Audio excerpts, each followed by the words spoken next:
So இந்த video வந்து ஒரு முக்கியமான வீடியோ. ஸோ எதை பற்றினது அப்படின்னா கேபிட்டல் எக்ஸ்பெண்டிச்சரை பற்றினது தான். ஸோ ஒரு நாட்டில் கேபிட்டல் எக்ஸ்பெண்டிச்சர் அப்படிங்கிறது எதுக்காக முக்கியம் அப்படிங்கிறத வந்து இந்த வீடியோவில் நம்ம பார்ப்போம். ஸோ அதே மாதிரி வந்து இந்த ஃபினான்ஷியல் இயர் இந்தியாவோட ஃபினான்ஷியல் இயர் 24-25 அதில் வந்து பார்த்துட்டிங்க அப்படின்னா கேபிட்டல் எக்ஸ்பெண்டிச்சர் வந்து ரொம்ப கம்மியானதுனால டிமாண்ட் அப்படிங்கிறது வந்து ரொம்ப கம்மியாக இருக்குது. கன்சியூமர் டிமாண்ட், ஓகேங்களா. கன்சியூமர் அப்படிங்கிறது யாருன்னு பார்த்தீங்கன்னா நம்ம தான், மக்கள் தான். ஸோ அவங்க வந்து டிமாண்ட் அப்படிங்கிறது கம்மியாக இருக்குது அப்படின்னா வாங்கும் திறன் வந்து குறைஞ்சிருக்கு. ஸோ இது வந்து எப்படி வந்து ப்ராக்டிக்கலாக வந்து நடக்குது அப்படிங்கிறது தான் வந்து ஃபுல் எக்ஸ்ப்ளனேஷனோட இந்த வீடியோவில் நம்ம பார்க்கலாம். ஸோ இதில் ஒரு 3 செட் ஆஃப் டேட்டா கொண்டு வந்திருக்கேன். எடிட்டோரியல் தான், ஹிந்து எடிட்டோரியலில் வந்த ஒரு ஆர்டிக்கல், ஒரு நியூஸ் தான் இது, ஓகேங்களா. கோவிட்-19க்கு அப்புறம் இருந்து வந்து பார்த்திங்க அப்படின்னா நம்ம கேபிட்டல் எக்ஸ்பெண்டிச்சர் அப்படிங்கிற ஒரு விஷயம் வந்து இன்ஃப்யூஸ் பண்ண பார்த்துக்கிட்டு இருந்தோம், ஓகேங்களா. ஸோ ஃபஸ்ட்டு வந்து இந்த அதாவது ஃபிஸ்கல் பாலிசியில் வந்து 2 விஷயம் இருக்குது. ஒன்று வந்து பார்த்துட்டிங்க அப்படின்னா ரெவென்யூ, இன்னொன்று வந்து கேபிட்டல், ஓகேங்களா. ஸோ இந்த கேபிட்டல் எக்ஸ்பெண்டிச்சர் அப்படிங்கிறது என்னென்னு பார்த்தீங்க அப்படின்னா கவர்மெண்ட் வந்து இன்ஃப்ராஸ்ட்ரக்சர் இல்லை அப்படின்னா வந்து ஒரு சொத்து உருவாக்குறதுக்காக செலவு பண்ணக்கூடிய ஒரு விஷயம்தான் வந்து இந்த கேபிட்டல் எக்ஸ்பெண்டிச்சர். அசட்னு வைங்களேன், அசட்டை வந்து க்ரியேட் பண்ணும், ஓகேங்களா. ஸோ இது மூலமாக வந்து வருமானம் வந்து ஜென்ரேட் பண்ணும். நிறைய ஸ்கீம்ஸ் வந்து தர்றது, அது வந்து மக்களுக்கு வந்து ஒரு என்ன சொல்கிறது, ஒரு மணி சப்ளையை க்ரியேட் பண்ணுறதுக்கான ஒரு விஷயம். ஸோ ரெவென்யூ எக்ஸ்பெண்டிச்சரும் அது மாதிரி தான். இது வந்து பார்த்துட்டிங்க அப்படின்னா ஃப்ரீக்வெண்ட்டாக நடக்கும். ஸோ டெய்லியும் சரி, மந்த்லியும் சரி, வீக்லியும் சரி, ஓகேங்களா. ஸோ கவர்மெண்ட் ஊழியர்களுக்கு சம்பளம் கொடுக்குறது அப்படின்னு பார்த்தீங்க அப்படின்னா அது ரெவென்யூ எக்ஸ்பெண்டிச்சரில் தான் வரும், ஓகேங்களா. ஒரு கவர்மெண்ட் பில்டிங் கட்டுது அப்படின்னு பார்த்தீங்க அப்படின்னா அது கேபிட்டல் எக்ஸ்பெண்டிச்சரில் வரும், ஓகேங்களா. இதில் கன்ஃபார்ம் தானே? ஓகே, ஒரு குழப்பம் இல்லையே. ஓகே, ஸோ இப்போ என்ன சொல்லியிருக்காங்க அப்படின்னா இந்த ஃபினான்ஷியல் இயர் 24-25 வந்து கேபிட்டல் எக்ஸ்பெண்டிச்சர் அப்படிங்கிறது வந்து ரொம்ப ரொம்ப கம்மியாக இருக்குது அப்படின்னு சொல்லியிருக்காங்க. ஓகே, ஸோ இப்போ கவர்மெண்ட்டோட அந்த பட்ஜெட் வந்து பார்த்துட்டிங்க அப்படின்னா போன வருஷம் February 1 வந்து ஃபினான்ஸ் மினிஸ்டர் தாக்கல் பண்ண அந்த பட்ஜெட்டில் வந்து டார்கெட் கேபிட்டல் எக்ஸ்பெண்டிச்சர் வந்து 11.11 லட்சம் கோடி கேபிட்டல் எக்ஸ்பெண்டிச்சர் வந்து டார்கெட் வச்சுருந்தாங்க, ஓகேங்களா. ஸோ அது வந்து நம்ம மார்க்கெட்டில் விடும்போது ஸோ அந்த பணம் அப்படிங்கிறது வந்து நிறைய மக்கள்கிட்ட போகும்.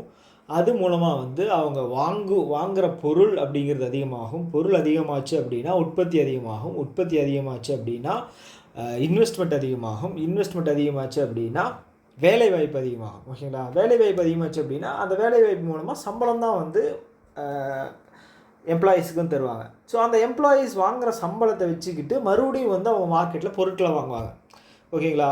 ஸோ இது பொருட்களில் வாங்குகிற பொருள் அப்படிங்கிறது எப்படி சந்தைக்கு வருது அப்படின்னு பார்த்தீங்கன்னா அதுவும் உற்பத்தியாகி தான் வருது, ஓகேங்களா. அது எங்கேன்னு பார்த்தீங்கன்னா ஃபேக்ட்ரியில். ஸோ இது வந்து ஒரு சர்க்கிளான ஒரு மெத்தடு, ஓகேங்களா.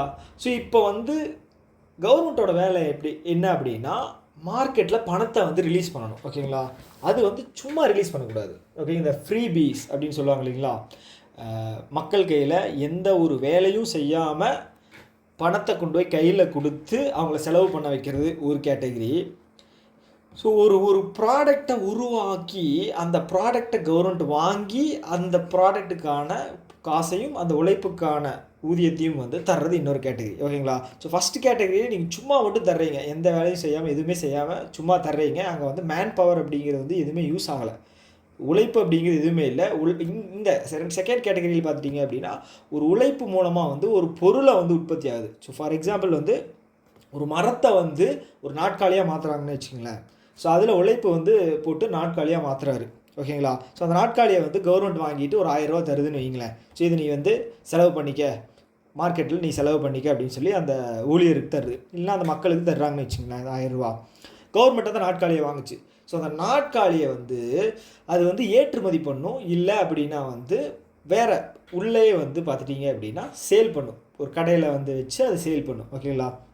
ஸோ இது மூலமாக வந்து ஒரு பொருளை வந்து விற்று அது மூலமாக மறுபடியும் பணம் சம்பாதிக்கிறதுக்கான ஒரு வாய்ப்பு வந்து கவர்மெண்ட்டுக்கு உருவாகுது.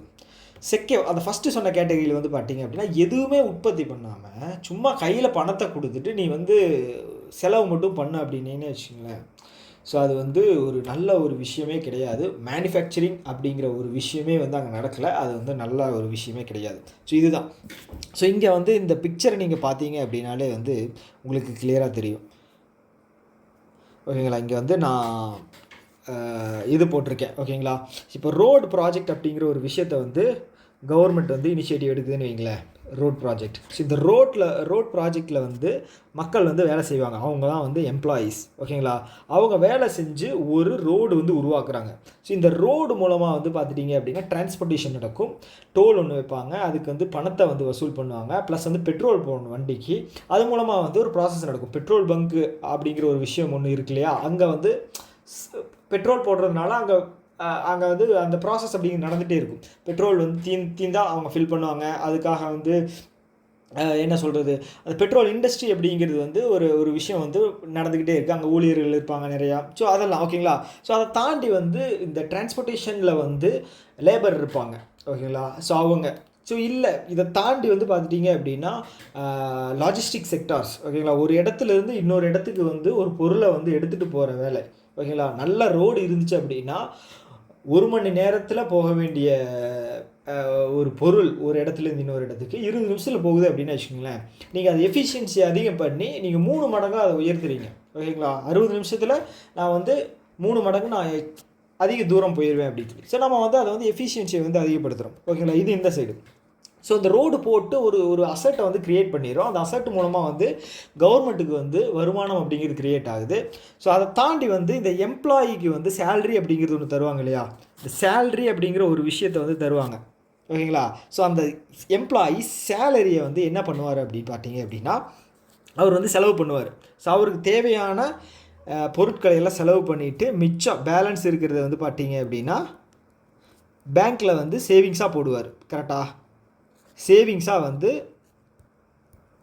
பேங்க்கில் வந்து போடுவார். பேங்க் வந்து அந்த அமௌண்ட்டை வச்சு தான் வந்து ஒரு சம் பர்சன்டேஜ் வட்டி வந்து தந்துட்டு மிச்சத்தை வந்து பார்த்தீங்க அப்படின்னா யார் தேவைப்படுறாங்களோ வச்சு. இது வந்து நான் ஒரு ஆள் வச்சு சொல்கிறேன். இந்த ஒரு ஆள் வச்சு நீங்கள் பார்க்கக்கூடாது. ஓகேங்களா. லட்சக்கணக்கான பேர் ஆயிரக்கணக்கான பேர் ஒர்க் பண்ணுறதா வச்சுன்னு வச்சுக்கோங்க. அப்போ தான் வந்து பேங்க்கில் வந்து ஆயிரக்கணக்கான பேர் வந்து டெபாசிட் பண்ணுறாங்கன்னு வச்சுக்கோங்களேன். அந்த ஆயிரக்கணக்கான பேர் டெபாசிட் பண்ணுற பணம் யாராவது ஒரு ஃபேக்ட்ரிக்கு யாராவது ஒரு ஓனர் வந்து இல்லை வந்து தொழில் செய்கிறவங்க வந்து எனக்கு தொழில் தொடங்குறேன் அப்படின்னு கேட்கும்போது அதை கொடுத்து தொழிலை வந்து ஊக்குவிப்பாங்க. ஓகேங்களா. ஸோ அங்கேருந்து சம் பர்சன்டேஜ் வந்து இவங்க வாங்குவாங்க. பர்சன்டேஜ் வந்து வாங்கிட்டு ஸோ இது வந்து ஸோ இது மூலமாக வந்து வேலைவாய்ப்பு ஒரு தொழிலை வந்து உருவாக்குறாங்க. ஸோ இது வந்து தனிப்பாட். ஸோ இப்போ இந்த சேல்ரி வாங்கி அவர் வந்து பர்ச்சேஸ் பண்ணுறாரு இல்லையா. ஸோ அது என்னென்னு பார்த்துட்டிங்க அப்படின்னா அது ஒரு ப்ராடக்ட். ஓகேங்களா. அது என்ன வேணால் இருக்கலாம். ஒரு ட்ரெஸ் வாங்குவார், செருப்பு வாங்குவார், ஓகேங்களா, காய்கறி வாங்குவார். ஸோ இது எல்லாமே வந்து பார்த்துட்டிங்கன்னா வாங்குறது எல்லாமே ஒரு ப்ராடக்ட்டு. அது வந்து மேனுஃபேக்சரிங் அப்படிங்கிறது ஒரு இடத்துல உருவாகுமா. ஸோ அந்த மேனுஃபேக்சரிங் அப்படிங்கிறது வந்து ஒரு கம்பெனியாக இருக்கும்போது அந்த கம்பெனியில் வேலை செய்கிற எம்ப்ளாயீஸ் இருப்பாங்க இல்லையா. ஸோ அவங்க வந்து அந்த ப்ராடக்டை செஞ்சு அந்த இடத்துல அந்த ஃபார்மில் வந்து இது பண்ணி மார்க்கெட்டில் வந்து ரிலீஸ் பண்ணுவாங்க. ஸோ அந்த இடத்துல வந்து மக்கள் எல்லாருமே வந்து அந்த பொருளை வாங்கி அந்த இடத்துல வந்து டிமாண்டை வந்து ஏற்படுத்துகிறாங்க. ஓகேங்களா. டிமாண்ட் அப்படிங்கிறது வந்து எல்லாருமே ஒரு பொருளை வாங்கினாங்க அப்படின்னா அது டிமாண்ட். ஓகேங்களா. ஸோ இப்போ பொருள் எல்லாமே விற்றுருச்சு. ஸோ அப்போ இருந்த இடத்துல வந்து மறுபடியும் நம்ம பொருளை வந்து என்ன பண்ணணும், கொண்டு வந்து வைக்கணும். ஸோ அப்போ என்ன பண்ணுவாங்க அப்படின்னா அந்த கம்பெனியில் வேலை செய்கிற எம்ப்ளாயீஸ் வந்து பொருட்களை உற்பத்தி பண்ணுவாங்க. ஓகேங்களா. ஸோ அப்போ அந்த கம்பெனி என்ன சொல்லும் அப்படின்னா டிமாண்ட் அதிகமாக இருக்குது, நம்ம வந்து ஒரு இடத்துல 4 பேர் இருக்காங்க அப்படின்னா எக்ஸ்ட்ராவாக ஒரு 4 பேர்த்தை போட்டு கூட நம்ம ஒர்க் பண்ணலாம் அப்படின்னு சொல்லிட்டு எம்ப்ளாய்மெண்ட்டை வந்து அதிகம் பண்ணுவாங்க. ப்ரொடக்ஷன் அதிகம் பண்ணணுங்கிறக்காக எம்ப்ளாய்மெண்ட் அதிகம் பண்ணுவாங்க. ஸோ இங்கே வேலை செய்கிற ஒவ்வொரு எம்ப்ளாயிக்குமே வந்து சேலரி கொடுக்கணும். ஓகேங்களா. அந்த சேல்ரி அப்படிங்கிறது அந்த ஒவ்வொரு மக்களும் வாங்குகிற சேல்ரி. ஸோ அந்த சேல்ரி வந்து அவங்க மறுபடியும் வந்து பார்த்துட்டிங்க அப்படின்னா அவங்களுக்கு தேவையான இன்னொரு ப்ராடக்டை வந்து மார்க்கெட்டில் வாங்குவாங்க. ஸோ மிச்சம் இருக்கிற அமௌண்ட்டை வந்து அவங்க வந்து சேவிங்ஸாக வந்து பேங்க்கில் போடுவாங்க. ஸோ இது சைக்கிளாக வந்து நடந்துகிட்டே இருக்கணும். இப்போ பேங்க்கோட வேலையும் கவர்மெண்ட்டோட வேலையும் என்ன அப்படின்னா மணியை வந்து ரிலீஸ் பண்ணணும். ஓகேங்களா. மணியை வந்து இன்வெஸ்ட் பண்ணணும். ஸோ இது வந்து பார்த்துட்டிங்க அப்படின்னா அதிகமாக இன்வெஸ்ட் பண்ணாலும் இன்ஃப்ளேஷன் அதிகமாகிடும். ஓகேங்களா. இன்ஃப்ளேஷன் அப்படிங்கிறது வந்து ஒரு பொருள் ஒரு வருஷத்தில் இருக்கிறத விட அடுத்த வருஷம் எவ்வளோ அதிகமாகுதோ அதுதான் நம்ம இன்ஃப்ளேஷன் அப்படின்னு சொல்லுவோம். ஸோ அது வந்து 2 to 6% அப்படிங்கிறது செட் பண்ணியிருக்காங்க. இவ்வளோ பர்சன்டேஜ் வந்து இப்போ ஒரு சர்க்கரை வந்து 2024 100 ரூபா இருந்துச்சு. ஸோ 2025 வந்து பார்த்துட்டிங்க அப்படின்னா 103 ரூபா அப்படின்னா 3% இன்ஃப்ளேஷன். ஓகேங்களா? இன்ஃப்ளேஷன் அப்படிங்கிறது டைரக்ட்லி ப்ரொபோர்ஷனல் டு ஜிடிபி. அது நல்ல விஷயந்தான். அது எப்போ நல்ல விஷயம் அப்படின்னா 6% வரைக்கும் இருக்கிற வரைக்கும் நல்ல விஷயம். 6க்கு மேலே போச்சு அப்படின்னா அதை வந்து கண்ட்ரோல் பண்ணுவாங்க. ஓகேங்களா? ஸோ அது வந்து வேறு டாபிக். ஸோ இப்படி தான் வந்து இந்த சைக்கிள் அப்படிங்கிறது நடக்குது. இது மூலமாக தான் வந்து ஜிடிபி மற்ற எல்லாம் நான் சொன்னேன் இல்லையா, எல்லாத்தையுமே வந்து கவர்மெண்ட் வந்து கண்ட்ரோல் பண்ணும். ஓகேங்களா? ஸோ இப்போ என்ன பிரச்சனை ஆகிருக்கு அப்படின்னு பார்த்துட்டிங்க அப்படின்னா, இந்த ஃபினான்ஷியல் இயர் வந்து பார்த்தீங்க அப்படின்னா 3 குவார்ட்டர் முடிஞ்சிருக்கு. ஓகேங்களா? ஏப்ரலில் இருந்து டிசம்பர் வரைக்கும் 3 குவார்ட்டர். ஓகேங்களா? 3 குவார்ட்டர் அப்படின்னா 3 மாதம் முடிஞ்சிருக்கு. ஸோ இந்த 3 மாதத்துலேயுமே வந்து ஏதாவது ஒரு பிரச்சனைனால கவர்மெண்ட்னால் கேபிட்டல் எக்ஸ்பெண்டிச்சர் அப்படிங்கிறது வந்து ஸ்பெண்ட் பண்ண முடியலை. ஸோ ஃபஸ்ட்டு குவார்ட்டரில் வந்து பார்த்திங்கன்னா எலெக்ஷன் நடந்துச்சு. ஓகேங்களா? ஸோ கவர்மெண்ட் வந்து எலெக்ஷன் நடக்கும்போது எந்த ஒரு ஸ்கீம்ஸ், ஆளுங்கட்சி வந்து எந்த ஒரு ஸ்கீம்ஸும் அனௌன்ஸ் பண்ணக்கூடாது. ப்ளஸ் வந்து மக்கள் கையில் பணம் கொடுக்கக்கூடாது. ஓகேங்களா? அது வந்து நான் சொல்கிறது என்ன அப்படின்னா கவர்மெண்ட் பணத்தை. ஓகேங்களா? அது வந்து இன்டைரக்டாக வந்து அவங்கள ஓட்டு போடுற கடைசி நேரத்தில் வந்து நீங்கள் ஒரு ஸ்கீமை கொண்டு வந்து அது மூலமாக வந்து நாங்கள் நல்லது பண்ணியிருக்கோம்னு சொல்லி நீங்கள் ஓட்டு வாங்குற மாதிரி ஆயிடும். அதனால் வந்து எலெக்ஷன் கமிஷன் ஆஃப் இந்தியா வந்து சொன்னது என்ன அப்படின்னா, கடைசி நேரத்தில் வந்து எந்த ஸ்கீம்ஸ், எந்த பணம், அந்த சம்மந்தமான விஷயங்கள் வந்து வெளியில் போகக்கூடாது அப்படிங்கிற மாதிரி சொல்லியிருக்காங்க. ஸோ அதனால் வந்து ஃபஸ்ட்டு குவார்ட்டரில் வந்து இன்வெஸ்ட்மெண்ட் அப்படிங்கிறதே எதுவுமே வரல கவர்மெண்ட் சைட்லேருந்து, மேக்ஸிமம் வரல. ஓகேங்களா? ஸோ அது வந்து குவார்ட்டர் 1 வந்து அடி விழுந்துருச்சு. ஸோ செகண்ட் குவார்ட்டர் வந்து லைட்டாக ரெக்கவர் ஆகி வரும்போது இந்த தேர்ட் குவார்ட்டர், அந்த அக்டோபர், நவம்பர், டிசம்பர் இருக்கு இல்லையா, ஸோ இந்த என்ன சொல்கிறது, எக்ஸசிவான ரெயின். ஓகேங்களா? ஸோ அது வந்து ஃப்ளட்டு க்ரியேட் பண்ணிச்சு. ஸோ இப்போ சென்னையில் இப்போ வந்து ஃப்ளட்டு வருது அப்படின்னு வச்சுக்கோங்களேன். ஸோ அங்கே வந்து ஒரு வாரத்துக்கு வந்து அன்சர்டனிட்டி இருக்கும். ஸோ மக்கள் வந்து அவங்களோட ரெகுலர் வேலையை வந்து செய்ய முடியாது. ஸோ இந்த மாதிரி 1 மாதம் கண்டினியூஸாகவே இருந்துகிட்டே இருக்குது அப்படின்னா வந்து ஸோ வேலைக்கு அவங்களால சரியாக போக முடியாது. ஸோ அங்கேருந்து டிரான்ஸ்போர்ட்டேஷன் அப்படிங்கிற ஒரு விஷயம் வந்து ப்ராப்பராக நடக்காது. ஸோ அப்போ கம்பெனியில் உற்பத்தி ஆகிற பொருட்கள் வந்து குறையும். பொருட்கள் குறையும் போது வந்து பார்த்துட்டிங்க அப்படின்னா இன்வெஸ்ட்மெண்ட்டு குறையும். ஓகேங்களா? ஸோ இதுதான் வந்து பிரச்சனை. தேர்டு குவார்ட்டரில் வந்து பிரச்சனையானதுக்கு காரணம். அதே மாதிரி வந்து இன்வெஸ்ட்மெண்ட் அப்படிங்கிறது வந்து அட் த சேம் டைம் வந்து இன்வெஸ்ட்மெண்ட் அப்படிங்கிறது வந்து ப்ரைவேட் செக்டார் சைடில் இருந்து போடவே இல்லை. ஏன் அப்படின்னா அவங்களுக்கு லாபம் இல்லை. சரிங்களா? உற்பத்தி இருந்தால் தானே லாபம் இருக்கும், டிமாண்ட் இருந்தால் தானே லாபம் இருக்கும். ஓகேங்களா? ஒரு இடத்துல டீ கடை போடுறீங்க அப்படின்னாலும் அங்கே டீ குடிக்கிற ஆட்கள் இருந்தால் தான் வந்து நீங்கள் போட முடியும். அங்கே தான் யாருமே டீ குடிக்க மாட்டேங்கிறாங்க. டீ குடிக்கிறது அப்படிங்கிறது டிமாண்டு. ஓகேங்களா? நிறையா பேர் டீ குடிக்கிறாங்க அப்படின்னா டீக்கு டிமாண்ட் இருக்குன்னு அர்த்தம். ஸோ யாருமே டீ குடிக்கல அப்படிங்கும்போது நாங்கள் எதுக்கு நான் டீ கடை போடணும்? ஸோ அதனால தான் ப்ரைவேட் செக்டர் என்ன பண்ணிட்டாங்க அப்படின்னா, டிமாண்டே இல்லை, நான் எப்படி இன்வெஸ்ட் பண்ணி என்னோடய லாபம். கவர்மெண்ட் செக்டர் சர்வீஸ் ஓரியன்டாக நீங்கள் பண்ணுவீங்க. ப்ரைவேட் செக்டர் நாங்கள் எதுக்கு சர்வீஸ் அப்படிங்கிற மைண்ட் செட்டில் பண்ணணும், நாங்கள் வந்து லாப நோக்கத்தில் தான் பண்ணுவோம்.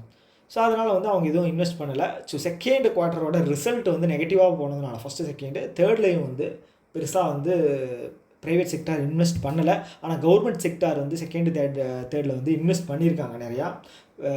ஸ்டேட் கவர்மெண்ட் சைடு வந்து நிறைய பண்ணியிருக்காங்க சென்ட்ரலை விட.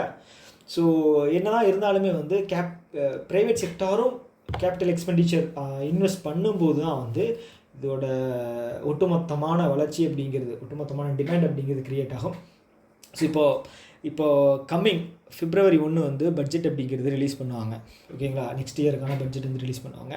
ஸோ அதில் வந்து கண்டிப்பாக நிறைய விஷயங்கள் வந்து சேஞ்ச் ஆகிறதுக்கான வாய்ப்புகள் இருக்குது.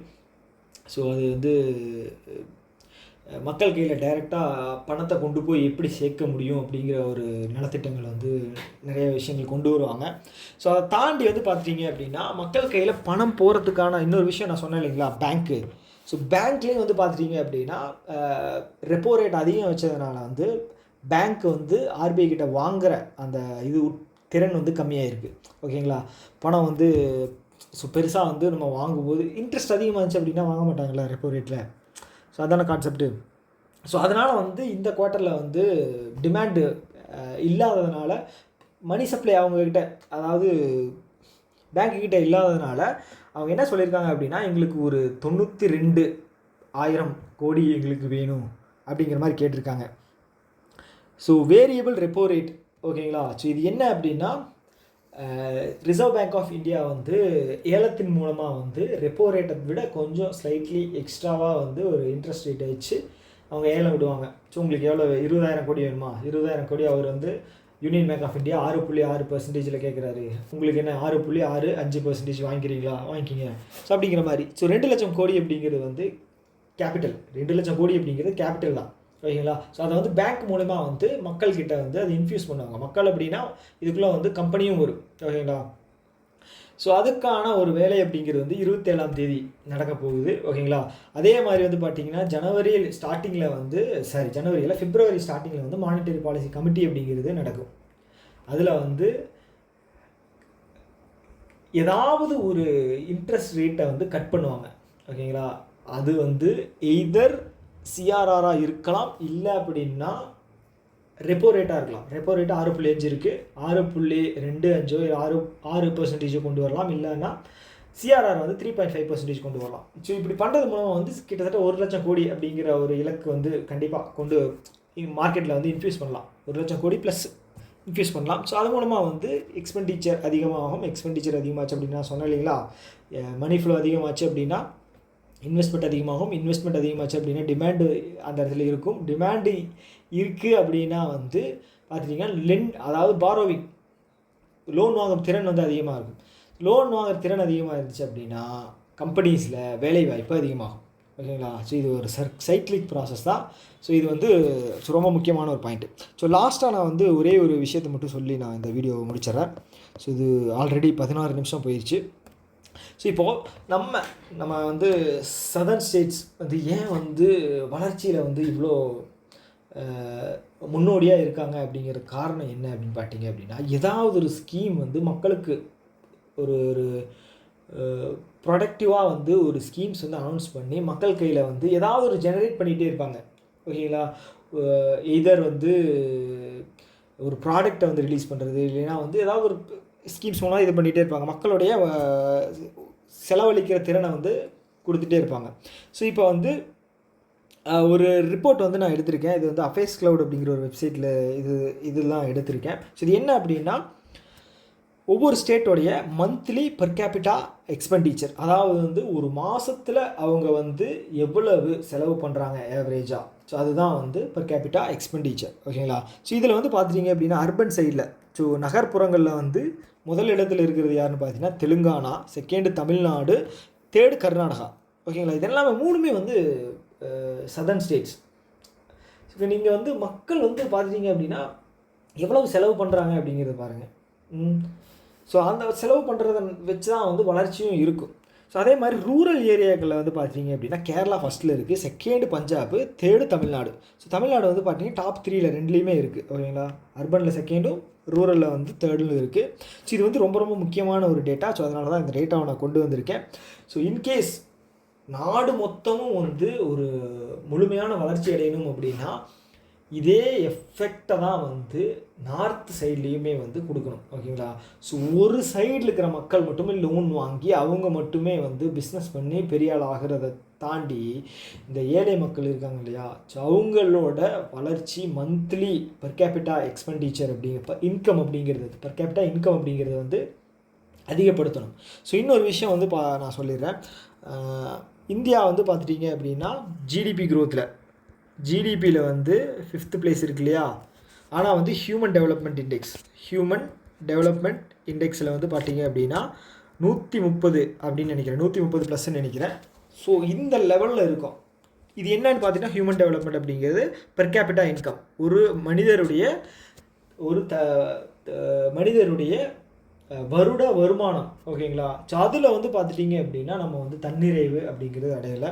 ஸோ இது வந்து நீங்கள் ஜிடிபியில் மட்டும் ஃபோக்கஸ் பண்ணி நாட்டை வந்து உயர்த்துறதை தாண்டி நம்ம வந்து பெர் கேபிட்டா இன்கம்லேயும் human development or per capita கண்டிப்பாக வந்து இதில் வந்து நம்ம எல்லா மக்களுடைய வருமானத்தையும் பெருக்கிற ஒரு முயற்சியாக தான் இருக்கணும் கவர்மெண்ட்டோடது.